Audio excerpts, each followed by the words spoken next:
बोलो गुरुदेव भगवान की जय। प्यारे कृष्ण कन्हैया लाल की जय। पद्म पुराण उत्तरखंड ऋषि पंचमी व्रत की कथा, विधि और महिमा। महादेव जी कहते हैं, पार्वती, एक समय की बात है, मैंने जगत के स्वामी भगवान श्री विष्णु से पूछा था, भगवान, सब व्रतों में उत्तम व्रत कौन है जो पुत्र पौत्र की वृद्धि करने वाला और सुख सौभाग्य को देने वाला हो। उस समय उन्होंने जो कुछ उत्तर दिया वह सब मैं तुम्हें कहता हूँ, सुनो। श्री विष्णु बोले, महाबाहु शिव, पूर्व काल में देव शर्मा नाम के एक ब्राह्मण रहते थे जो वेदों के पारगामी विद्वान थे और सदा स्वाध्याय में ही लगे रहते थे। प्रतिदिन अग्निहोत्र करते तथा सदा अध्ययन, अध्यापन, यजन, याजन एवं दान प्रतिग्रह रूप 6 कर्मों में प्रवृत्त रहते थे। सभी वर्णों के लोगों में उनका बड़ा मान था। वे पुत्र, पशु और बंधु बांधव सबसे संपन्न थे। ब्राह्मणों में श्रेष्ठ देव शर्मा की गृहिणी का नाम भगना था। वे भादों के शुक्ल पक्ष में पंचमी तिथि आने पर तपस्या व्रत के पालन के द्वारा इंद्रियों को वश में रखते हुए पिता का एकोद्दिष्ट श्राद्ध किया करते थे। पहले दिन रात्रि में सुख और सौभाग्य प्रदान करने वाले ब्राह्मणों को निमंत्रण देते और निर्मल प्रभात काल आने पर दूसरे नए बर्तन मंगाते तथा उन सभी बर्तनों में अपनी स्त्री के द्वारा पाक तैयार कराते थे। वह पाक 18 रसों से युक्त एवं पितरों को संतोष प्रदान करने वाला होता था। पाक तैयार होने पर वे पृथक पृथक ब्राह्मणों को बुलावा भेजकर बुलवाते थे।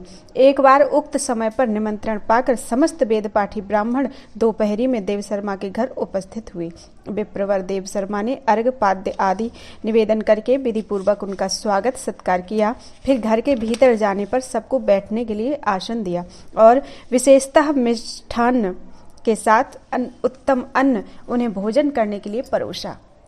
साथ ही विधि पूर्वक पिंडदान की पूर्ति करने वाला श्राद्ध भी किया। इसके बाद पिता का चिंतन करते हुए उन्होंने उन ब्राह्मणों को नाना प्रकार की वस्त्र, दक्षिणा और तांबूल निवेदन किए। फिर उन सबको विदा किया। वे सभी ब्राह्मण आशीर्वाद देते हुए चले गए। तत्पश्चात अपने सगोती, बंधु बांधव तथा और भी जो लोग भूखे थे उन सबको ब्राह्मण ने विधि पूर्वक भोजन दिया। इस प्रकार श्राद्ध का कार्य समाप्त होने पर ब्राह्मण जब कुटी के दरवाजे पर बैठे, उस समय उनके घर की कुतिया और बैल दोनों परस्पर कुछ बातचीत करने लगे। देवी बुद्धिमान ब्राह्मण ने उन दोनों की बातें सुनी और समझी। फिर मन ही मन वे इस प्रकार सोचने लगी, ये साक्षात मेरे पिता हैं जो मेरे ही घर के पशु हुए हैं तथा यह भी साक्षात मेरी माता है जो दैवयोग से कुतिया हो गई है। अब मैं इनके उद्धार के लिए निश्चित रूप से क्या करूं? इसी विचार में पड़े पड़े ब्राह्मण को रात भर नींद नहीं आई। वे भगवान विश्वेश्वर का स्मरण करते रहे। प्रातःकाल होने पर वे ऋषियों के समीप गए। वहां वशिष्ठ जी ने उनकी भली भांति उनका स्वागत किया। वशिष्ठ जी बोले, ब्राह्मण श्रेष्ठ, अपने आने का कारण बताओ। ब्राह्मण बोले, मुनिवर, आज मेरा जन्म सफल हुआ तथा आज मेरी संपूर्ण क्रियाएं सफल हो गईं, क्योंकि इस समय मुझे आपका दुर्लभ दर्शन प्राप्त हुआ है। अब मेरा समाचार सुनिए। आज मैंने शास्त्रोक्त विधि से श्राद्ध किया, ब्राह्मणों को भोजन कराया तथा समस्त कुटुंब के लोगों को भी भोजन दिया है। सबके भोजन के पश्चात एक कुतिया आई और मेरे घर में जहाँ एक बैल रहता है वहां जा उसे पति रूप से संबोधित करके इस प्रकार कहने लगी, स्वामिन, आज जो घटना घटी है उसे सुन लीजिए। इस घर में जो दूध का बर्तन रखा हुआ था उसे सांप ने अपना जहर उगलकर दूषित कर दिया। यह मैंने अपनी आंखों देखा था। देखकर मेरे मन में बड़ी चिंता हुई। सोचने लगी, इस दूध से जब भोजन तैयार होगा उस समय सब ब्राह्मण इसको खाते ही मर जाएंगे। यूं विचार कर मैं स्वयं उस दूध को पीने लगी। इतने में बहू की दृष्टि मुझ पर पड़ गई। उसने मुझे खूब मारा। मेरा अंग भंग हो गया है। इसी से मैं लड़खड़ाती हुई चल रही हूँ। क्या करूँ? बहुत दुखी हूँ। कुतिया के दुख का अनुभव करके बैल ने भी उससे कहा, अब मैं अपने दुख का कारण बताता हूँ, सुनो। मैं पूर्व जन्म में इस ब्राह्मण का साक्षात पिता था। आज इसने ब्राह्मणों को भोजन कराया और प्रचुर अन्न का दान किया है, किंतु मेरे आगे इसने घास और जल तक नहीं रखा। इसी दुख से मुझे आज बहुत कष्ट हुआ है। उन दोनों का यह कथानक सुनकर मुझे रात भर नींद नहीं आई। मुनि श्रेष्ठ, मुझे तभी से बड़ी चिंता हो रही है। मैं वेद का स्वाध्याय करने वाला हूँ, वैदिक कर्मों के अनुष्ठान में कुशल हूँ, फिर भी मेरे माता और पिता को महान दुख सहन करना पड़ रहा है। इसके लिए मैं क्या करूँ? यही सोचता विचारता आपके पास आया हूँ। आप ही मेरा कष्ट दूर कीजिए।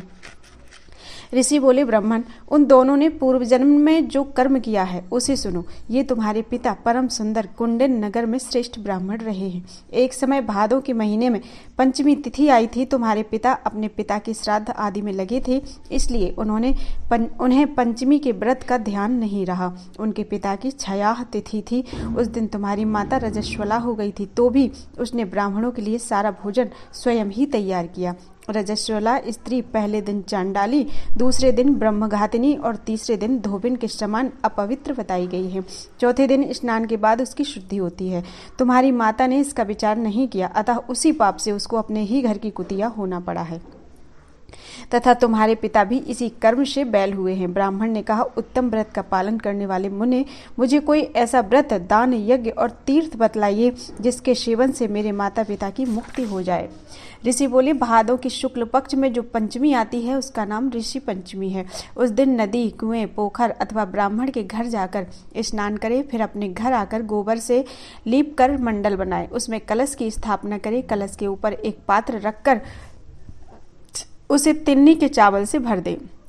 उस पात्र में यज्ञोपवीत, सुवर्ण तथा फल के साथ ही सुख और सौभाग्य देने वाले 7 ऋषियों की स्थापना करें। ऋषि पंचमी के व्रत में स्थित हुए पुरुषों को उन सब का आवाहन करके पूजन करना चाहिए। तिन्नी के चावल का ही नैवेद्य लगाएं और उसी का भोजन करें। केवल एक समय भोजन करके व्रत करना चाहिए। उस दिन परम भक्ति के साथ मंत्रों का उच्चारण करते हुए विधि पूर्वक ऋषियों का पूजन करना उचित है। पूजन के समय ब्राह्मण को दक्षिणा और घी के साथ विधि पूर्वक भोजन सामग्री का दान देना चाहिए तथा समस्त ऋषियों की प्रसन्नता ही इस दान का उद्देश्य होना चाहिए।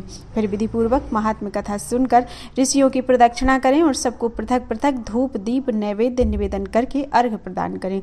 अर्घ्य का मंत्र इस प्रकार है, ऋषयः सन्तु मे नित्यं व्रत संपूर्तिकारिणः पूजां गृह्णन्तु मद्दत्ता वृषिभ्योऽस्तु नमो नमः।